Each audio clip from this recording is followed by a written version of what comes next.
A 118 ascienden los asesinados en la penitenciaría del Litoral, según la Defensoría del Pueblo. A ese reclusorio ingresaron aproximadamente 500 militares para, junto a los grupos tácticos de la Policía Nacional, realizar requisas y operativos de control y así recuperar el control total del penal. Nos vamos a enlazar con Luisa María Heredia, quien se encuentra en los exteriores de este centro carcelario, para que nos cuente todos los detalles y qué se vive a esta hora ahí. Luisa María, te escuchamos. Muy buenas noches. Hola Diana, amigos televidentes, buenas noches. En efecto, nuevamente nos encontramos en los exteriores de la penitenciaría del Litoral en esta jornada que ha estado marcada ya por el ingreso de los militares desde muy temprano a propósito del primer día de estado de excepción en el sistema carcelario. Ellos ingresaron, además del personal policial que ya venía realizando requisas y operativos al interior del penal, pues se sigue trabajando en recuperar el control de ciertos pabellones hasta donde ha sido más difícil ingresar, pues los reos incluso han puesto cerraduras que impiden el acceso a personal del SNAI y a la fuerza pública. Tenemos imágenes incluso de un sobrevuelo que hicieron al complejo penitenciario, pues el control no solo se hace por tierra, no solo se hace aquí en la parte exterior, también en la parte interna. A esta hora continúan las requisas y los operativos con personal policial y militar. Pero ¿cuánto se ha logrado? ¿Cuánto se ha avanzado hasta ahora en esta primera jornada ya en el marco del estado de excepción decretado? Les presentamos los detalles en el siguiente reportaje. Veamos.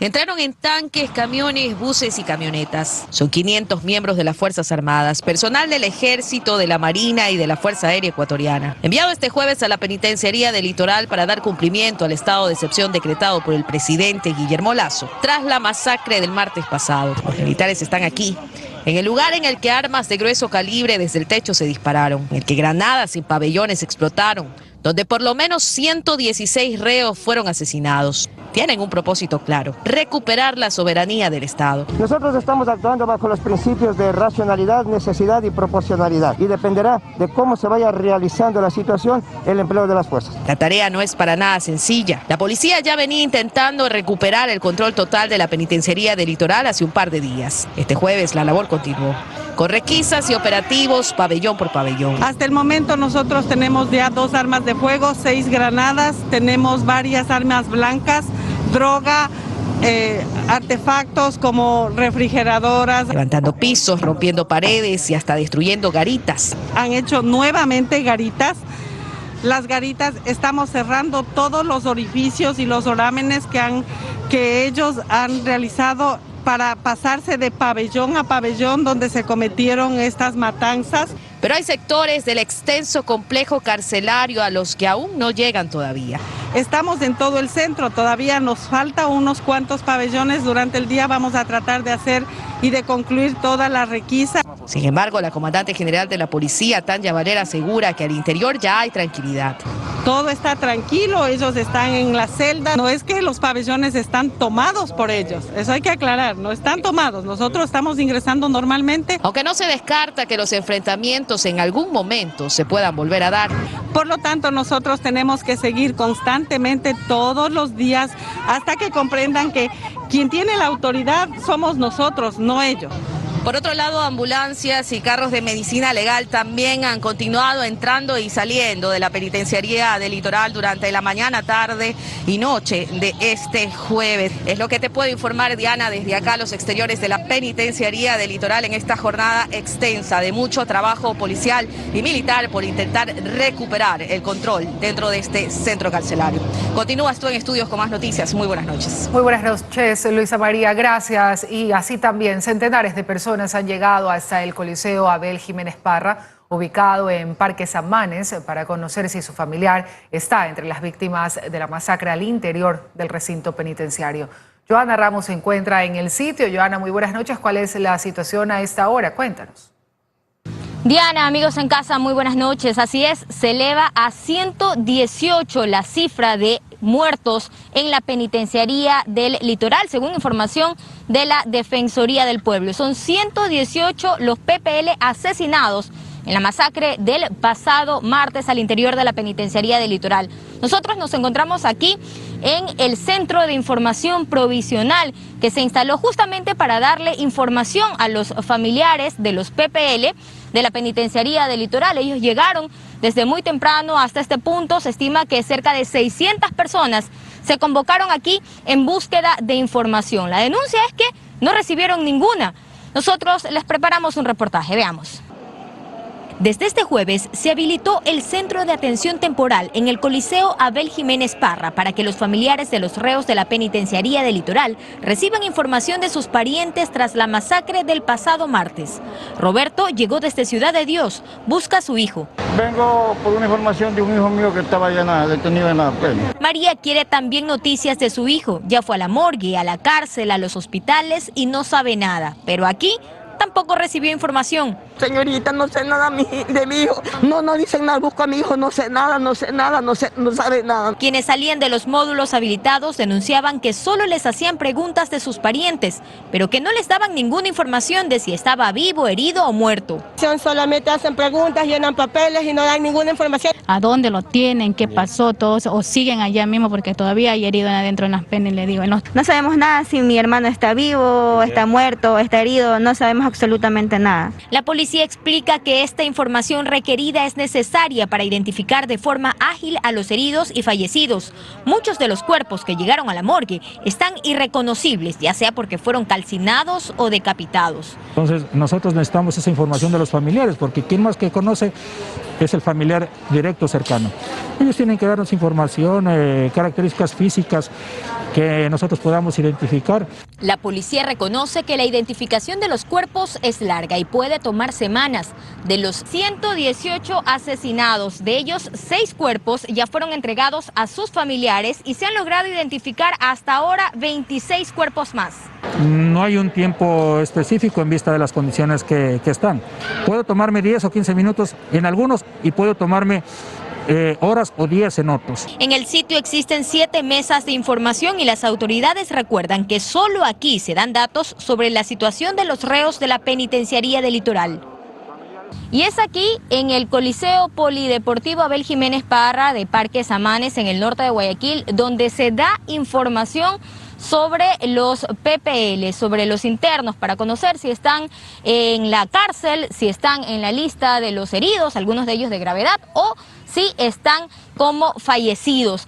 Las autoridades recuerdan que solamente aquí se dará esta información y el Centro de Información justamente provisional atiende desde las 8 de la mañana hasta las 20 horas. Esta es la información que les puedo dar. Siguen ustedes con más noticias en Estudios. Muy buenas noches. Buenas noches, Joana, gracias. Y desde ese punto nos trasladamos hacia la morgue de la policía, amigos.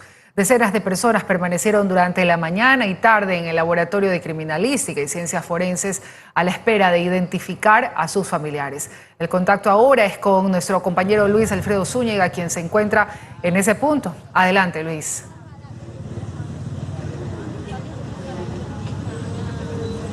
Así es, como estás, Diana, amigos televidentes, muy buenas noches. Ya son las 8 de la noche con 10 minutos y a esta hora permanecen aquí en los exteriores de Criminalística familiares de los privados de libertad. Esa ha sido la tónica durante toda la mañana y tarde. Familiares, decenas de familiares han llegado a este punto para hacer la identificación de los cuerpos y muchos sin respuesta, y eso es lo que buscan. El detalle en el siguiente reportaje. Dolor, frustración e incertidumbre. Eso es lo que reflejaban los rostros de decenas de familiares que aún en horas de la tarde seguían en los exteriores de la morgue de Guayaquil. Muchos con fotografía en mano para identificar a su pariente. Eran padres, madres, hermanos, esposas e hijos. La mayoría con familiares en un pabellón en particular.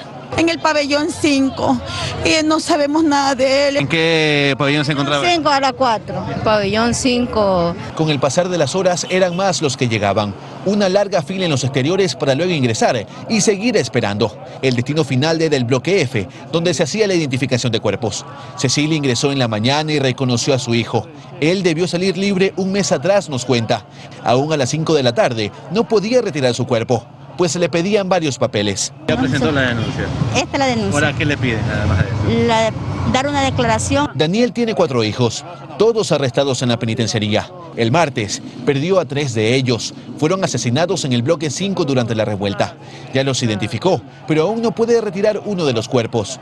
Y teme por la vida del único hijo que le queda. El 4 de octubre sale. ¿Qué sucederá en los 4 días, señor? Ya no sé qué hacer. Pasaban las horas y seguían llegando familiares. Y es que información es lo que menos han tenido, dicen, pues el proceso de identificación no ha sido fácil por la crueldad con la que ocurrieron las muertes. Por minutos, familiares bloquearon la avenida Portet impidiendo el paso vehicular para exigir información.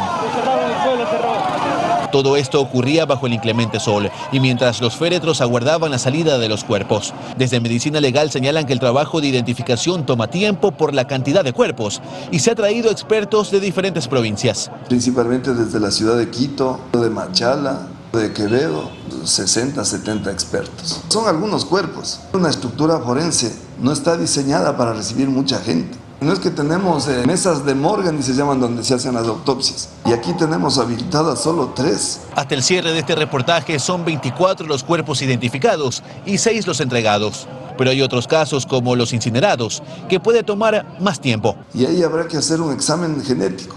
Puede tomar a veces 2, 3 semanas. Los familiares esperan también que cualquier trámite que se exija para retirar los cuerpos se lo pueda hacer en las mismas instalaciones de criminalística para agilitar el doloroso trámite.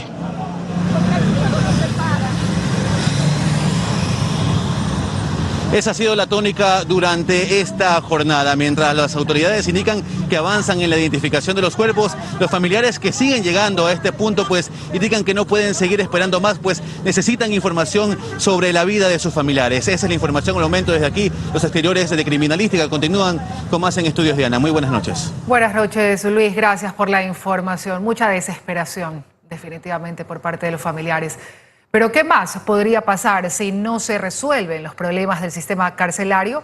Analistas consideran que aún no hemos visto lo peor. Sostienen que el gobierno debe hacer un análisis criminal de los líderes de las organizaciones. Cuerpos decapitados, hombres haciéndolo, grabándolo y también publicándolo. El mensaje es claro y el mensaje es para todos. Por un lado, hacia sus competidores, es decir, otras mafias, hacia la policía y la administración de los recintos carcelarios, y va un mensaje hacia nosotros también. Pero ya hemos visto lo peor. Si entre ellos se terminan de matar, ¿quién sigue? Para imponer el terror al Estado. En 2018 ocurrieron 15 asesinatos dentro del sistema carcelario. En 2019 el número se duplicó. Y en 2021, en lo que va de este año, estamos frente a 226 asesinatos en el interior de las cárceles. ¿Pero qué más podría pasar? Que no solo que se contrate en la cárcel, sino que desde la cárcel se controle la ciudad. Cuando hubo un problema en la cárcel de Carandurí y el primer comando de la capital paró la ciudad una semana. Paró la ciudad una semana, lo cual mostraba que tenía un control del sistema de transporte y otros sectores más. La pregunta es cómo resolverlo, o al menos si se está haciendo algo para resolverlo. En rueda de prensa el presidente respondía esto cuando le preguntaron si ya estaba controlada la situación. Me gustaría decir que sí, pero no lo puedo hacer. Mientras que en la provincia quien está enfrente de todo es precisamente a quien oímos decir que estaba todo bajo control. Justo antes de que los asesinados pasen de 24 a 116. ¿Y esas detonaciones que se escuchan qué son? ¿Estás seguro que se recobró el orden? Sí, ya es la parte final de la requisa de armas de la limpieza. A mí para nada me ha gustado la actitud del gobernador. Yo creo que ahí se necesita gente que conozca el tema, no viendo cuestiones de orden político. Estos dos expertos en seguridad proponen que exista un plan de seguridad, que no se cambie a las cabezas del SNAI, pues ya han pasado 3 directores en este periodo. Además sostienen que se deben crear cárceles más pequeñas, establecer el perfil criminológico de los reos más peligrosos y separarlos. Y lo más difícil, ir hacia donde está su poder. La desigualdad de armas que tiene el Estado versus las bandas organizadas es más que evidente, ¿no? Que existían 16 bandas al interior del Centro de Privación de Libertad Regional 8, pero no se las ha logrado reubicar de manera técnica, de manera jurídica. Carrión cree que es hora de que el presidente de la República decida ya separar el Ministerio de Gobierno y crear un Ministerio de Seguridad. Pues el mismo día en el que el mundo observaba cómo en una de las cárceles de Guayaquil se registraba una masacre que el gobierno no podía detener, la Asamblea devolvió el que sería el principal plan en política económica del Ejecutivo. Ambos temas tratados por el mismo ministerio. ¿Cuál es su prioridad? Es la pregunta. Dayana Monroy, 24 horas. Continuamos con otros temas. Santiago Guarderas reasumió la alcaldía de Quito tras el fallo de la Corte Constitucional. Hizo un llamado a la unidad, expidió un código de ética y aseguró que una de sus prioridades será encontrar una solución para que el metro opere cuanto antes. Santiago Guarderas llegó a la sala de sesiones del Consejo Metropolitano como el nuevo alcalde de Quito, y a diferencia de julio pasado, con la certeza de asumir el cargo de manera definitiva tras la resolución de la Corte Constitucional.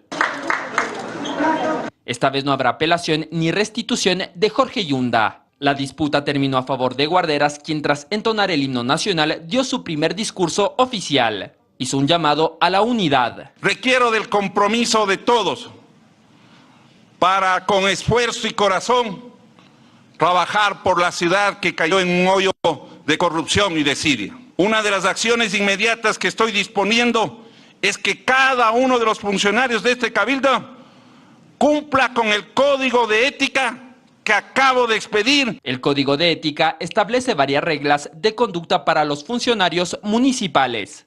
Una de las primeras acciones es poner la casa en orden, limpiarla de elementos nocivos, rescatar a nuestra amada ciudad que durante 2 años y más estuvo secuestrada por un grupo que lo único que buscó fue tener réditos personales y hacer de la función pública un negocio particular. Guarderas dijo también que una de sus prioridades será encontrar una solución para que el metro de Quito pueda operar cuanto antes. Los quiteños requieren de manera próxima contar con este subsistema de transporte que además nos permitirá reorganizar todo el tema de movilidad y que aliviará los problemas de tráfico que padecemos hoy en día. En la ceremonia no estuvieron los concejales del bloque correísta ni otros cercanos a Yunda. Asistieron al evento en total 11 ediles. Los retos son grandes, las necesidades en la ciudad son enormes, es necesario fomentar la unidad y trabajar unidos de la mano todos los que amamos y queremos Quito. Este es el momento en el que todos los quiteños, todos quienes hacemos y queremos esta ciudad, pongamos el hombre para sacar adelante este municipio de Quito que se estaba cayendo a pedazos. Y eso nos involucra a los concejales, por supuesto. En la próxima sesión del Consejo Metropolitano, el nuevo alcalde presentará una propuesta de plan de gobierno para Quito. Así lo adelantó en su primer día oficial al frente del municipio. Alberto Luna, 24 horas. Este jueves se instaló el segundo día de audiencia de juicio en contra del exalcalde de Quito, Jorge Yunda, relacionado con la adquisición de pruebas PCR durante las primeras horas de la jornada. Se escuchó el testimonio anticipado del experto que elaboró el informe por el que se inició la investigación. Sin la presencia del exalcalde de Quito, Jorge Yunda, inició el segundo día de audiencia de juicio en su contra por el delito de peculado, siendo un delito que se puede juzgar en ausencia. El fiscal provincial Alberto Santillán explicó que la diligencia se podía desarrollar solo con la presencia de su defensa, pues así lo decidió el Tribunal de Juzgamiento. O sea, no hay ningún problema, puede estar como no puede estar, pero lo importante es que se garantice el derecho a la defensa con la presencia de su abogado defensor. Está viniendo los días que puede, de acuerdo a sus labores, está viniendo y otros días no. Sin embargo, minutos después, en medio de la sorpresa de los presentes, ingresó y se sentó junto a sus abogados. Durante las primeras horas de esta audiencia se reprodujo el testimonio anticipado del investigador de la UDLA, Miguel Ángel García, quien participó en la elaboración del informe que comparó las pruebas PCR para la detección de COVID-19 y las RT-LAMP Isopollo, que finalmente adquirió el municipio. Dijo que las PCR tienen una sensibilidad cercana al 100%, las RT-LAMP del 62 al 64%. Pruebas, incluso para entrar a la Unión Europea, se puede utilizar estas pruebas. Entonces, hablar que esas no tenían FDA y que por eso no son buenas es incorrecto. Este caso tiene un total de 14 procesados. Según la teoría de Fiscalía, por la adquisición de 100.000 pruebas para la detección de COVID-19, se habría dado un perjuicio para el municipio de $2,2 millones, pues las pruebas no habrían cumplido con las especificaciones técnicas ofertadas por la compañía. En Quito, Daniela Valencia, 24 horas. El COE Nacional aprobó el pedido de la Federación Ecuatoriana de Fútbol para que el partido Ecuador versus Bolivia se dispute con un aforo sugerido del 40%. Además, se autorizó el incremento de los aforos en el transporte escolar del 50% al 75%, sin descuidar las medidas de bioseguridad. En sesión ordinaria realizada este jueves, el COE Nacional tomó nuevas medidas. Se aprobó la solicitud de la Federación Ecuatoriana de Fútbol para que el partido Ecuador versus Bolivia, que se realizará el jueves 7 de octubre, se dispute con un aforo sugerido del 40%. De igual manera, ha dispuesto la conformación de una comisión de seguimiento y control que verificará el cumplimiento estricto de las medidas de bioseguridad contempladas en los protocolos presentados y aprobados. También se autorizó el incremento de los aforos en el transporte escolar del 50% al 75%, sin descuidar las medidas de bioseguridad. Toda medida del COE Nacional tiene un seguimiento y una evaluación. Estos aforos, obviamente, de acuerdo avance el plan de vacunación de niños y adolescentes, se irán revisando. Finalmente se aprobaron los protocolos de bioseguridad que se implementarán en los bares escolares a escala nacional, de acuerdo con los informes presentados por el Ministerio de Salud Pública y el Ministerio de Educación. Se irá incrementado conforme se sigan aumentando aquellos planteles que se autoricen sus protocolos para el inicio semipresencial de clases en todo el territorio ecuatoriano. El COE Nacional asegura que si bien es cierto algunas medidas se están flexibilizando, no hay que bajar la guardia porque el riesgo de contagio sigue latente. María de Los Ángeles Rendón, 24 horas. Seguimos, amigos. Una batalla democrática anticipa el presidente de la República, Guillermo Lasso, como respuesta a la devolución del proyecto de ley creando oportunidades por parte del CAL. El primer mandatario aseguró que apelará a todas las disposiciones legales para que su propuesta prevalezca. El CAL nos ha devuelto la ley de creación de oportunidades. Es la primera reacción del presidente de la República tras la decisión del CAL de devolverle su megaley. Lo dijo en Imbabura durante la entrega de un proyecto de electrificación rural y anticipó más. Yo quiero decirle a ustedes y a todo el Ecuador que insistiremos en las bondades de un proyecto de ley que tiene por objetivo fundamental la creación de empleo. Pero el primer mandatario no fue claro al decir si su insistencia se reflejará en volver a enviar un proyecto modificado como sugiere el CAL, o si tiene en mente otra alternativa. Estaremos con el equipo de trabajo analizando las diferentes opciones. No le puedo decir nada ahora. Lo que se anticipó es una batalla, pero democrática. Apelando a todas las disposiciones legales y constitucionales, haremos prevalecer la propuesta legal planteada por mi gobierno el viernes pasado. Vamos a defender el interés de los ecuatorianos y vamos a luchar, vamos a llevar a cabo una batalla democrática para defender el derecho al trabajo al que tiene cada ciudadano ecuatoriano. Y es como la salida a la barrera del CAL para el presidente. Parece anticipar múltiples posibilidades y el inicio de una batalla que el tiempo dirá quién ganará. No nos anticipemos, vamos mirando cada uno de los escenarios y luego en el momento apropiado haremos las declaraciones pertinentes. Dayana Monroy, 24 horas. Y tras la devolución del proyecto económico urgente al Gobierno Nacional, el bloque de Creo anuncia que será analizada la decisión del CAL. Fueron 5 votos a favor y 2 en contra los que devolvieron el proyecto de creación de oportunidades nuevamente a manos del Ejecutivo. La mayoría del CAL se acogió al informe de la Unidad Técnica Legislativa que mencionaba que el proyecto no cumple con los requisitos.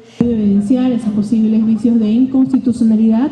Tras esta decisión, el presidente Lasso podría enviar nuevamente el proyecto de ley a la Asamblea dividiendo las materias, por ejemplo, un proyecto laboral y otro económico. La primera acción del gobierno será revisar lo que decidió el CAL. Sin duda, es importante conocer el contenido de la resolución, discutirlo. Nosotros también tenemos que tomar una postura que, ojo, no queremos que se entienda de ninguna manera ni en amenaza. Están en todo su derecho, tal cual hizo esa Asamblea Nacional, de revisar las observaciones y se van a dar cuenta que son observaciones totalmente válidas que deben ser subsanadas. Esta revisión se dará en estos días, pero no adelantan la acción que podría tomar. No quieren llamar bloqueo a lo que realizó el CAL, pero sí dicen una negativa por parte de los 5 asambleístas. En efecto, el día de ayer el CAL tomó una decisión equivocada a nuestro criterio, una negativa el día de ayer a tratar dentro de la comisión correspondiente y del Pleno de la Asamblea Nacional un proyecto de ley.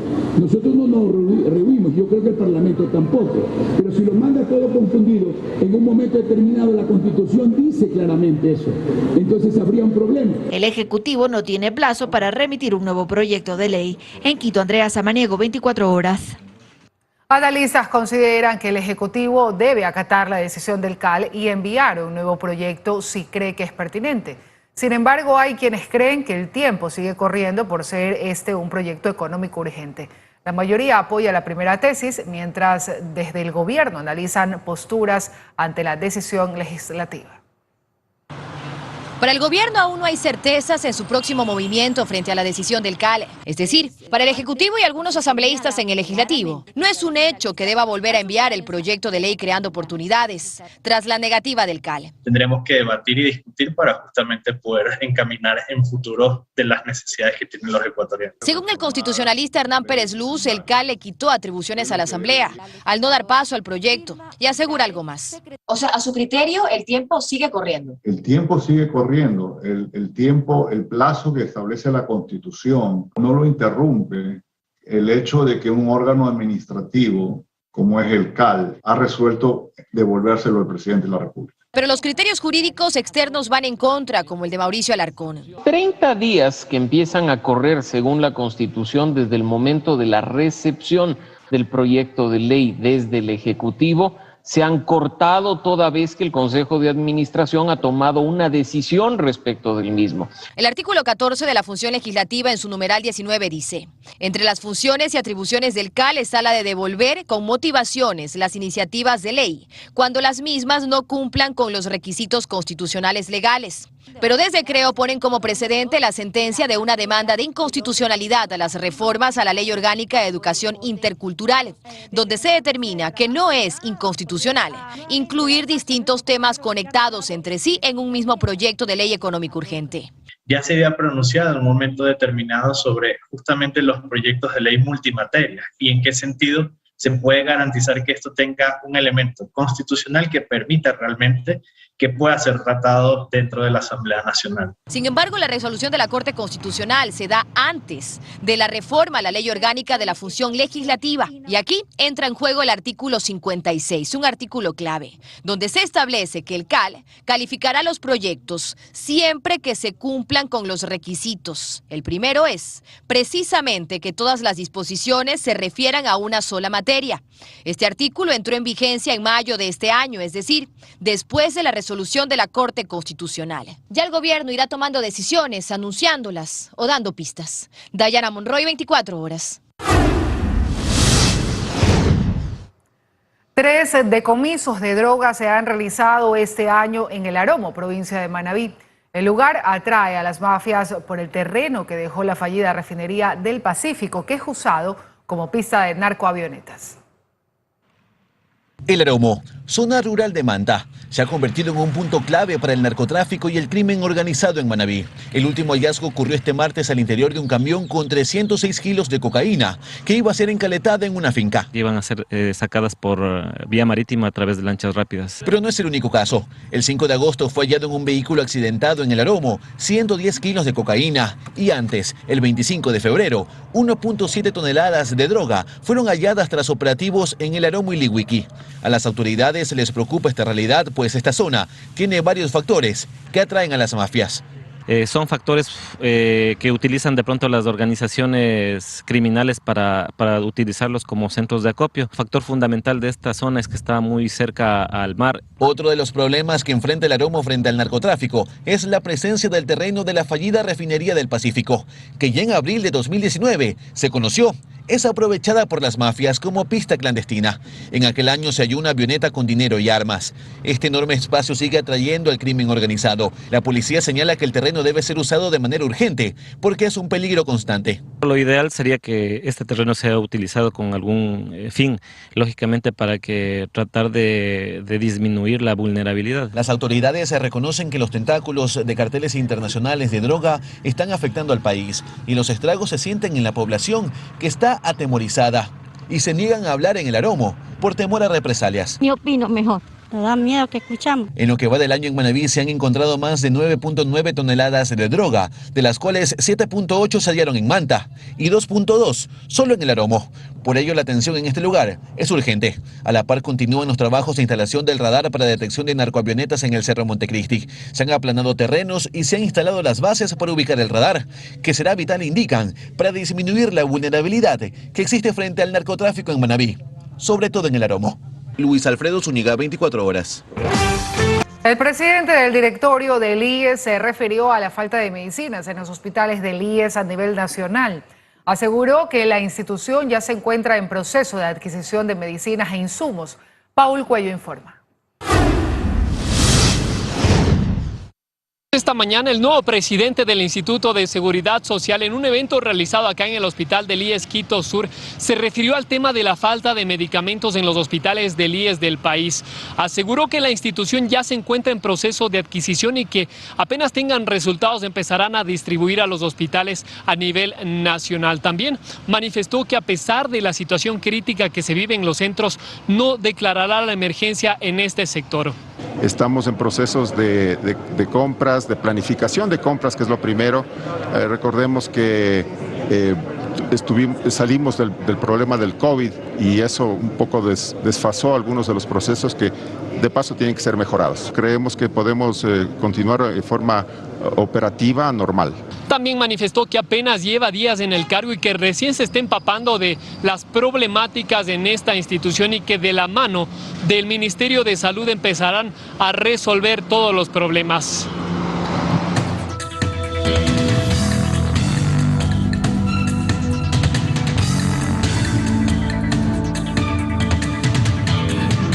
Por tu salud. Hola amigos, muy buenas noches, bienvenidos nuevamente a su segmento Por tu Salud. Soy el doctor Esteban Ortiz y hoy vamos a hablar sobre las implicaciones de esta nueva realidad en relación a la forma que hacemos turismo pues aquí en el Ecuador. Algo que definitivamente es importante. Viajar es diferente para distintas personas. Algunos viajan para tomarse un descanso, otros para redescubrirse. Algunos viajan para explorar nuevos lugares, mientras que otros lo hacen por la novedad. Independientemente de la razón o las preferencias, pues lo que nosotros sabemos es que los viajes tienen ciertos costos que pueden variar de lugar a lugar. Y obviamente, en relación a la COVID-19, pues conocer el país, el Ecuador o conocer el mundo se ha complicado porque no hemos podido salir como nos hubiese gustado. En ese sentido, pues nosotros hemos entendido que actualmente se están creando nuevas estrategias de viaje. Es decir, la gente va a viajar a lugares entendiendo que algunos ofrecen seguridad. Es decir, pues lugares al aire libre, lugares en la naturaleza y todo este tipo de actividades se verán aceleradas en relación, obviamente, a la pandemia o al fin de la transmisión comunitaria. En ese sentido, pues nosotros les invitamos a las personas que están aquí en el Ecuador que actualmente pues podrían viajar, ¿no es cierto? Podrían viajar, conocer el Ecuador. Hay lugares que tienen alternativas baratas, destinos locales hermosos en el Ecuador que no requieren mucho esfuerzo económico y sabemos también que los impactos positivos del viajar pues pueden mejorar la salud de las personas, disminuir los niveles de estrés, conocer nuevos lugares pues definitivamente nos va a ayudar. Esto de aquí, lo que hacemos nosotros es recolectar experiencias. En la pandemia hemos aprendido que después de 20 meses de pandemia, pues muchas veces, inclusive si es que tú tenías un par de dólares en la cuenta bancaria, pues no podías hacer nada si es que no podías salir.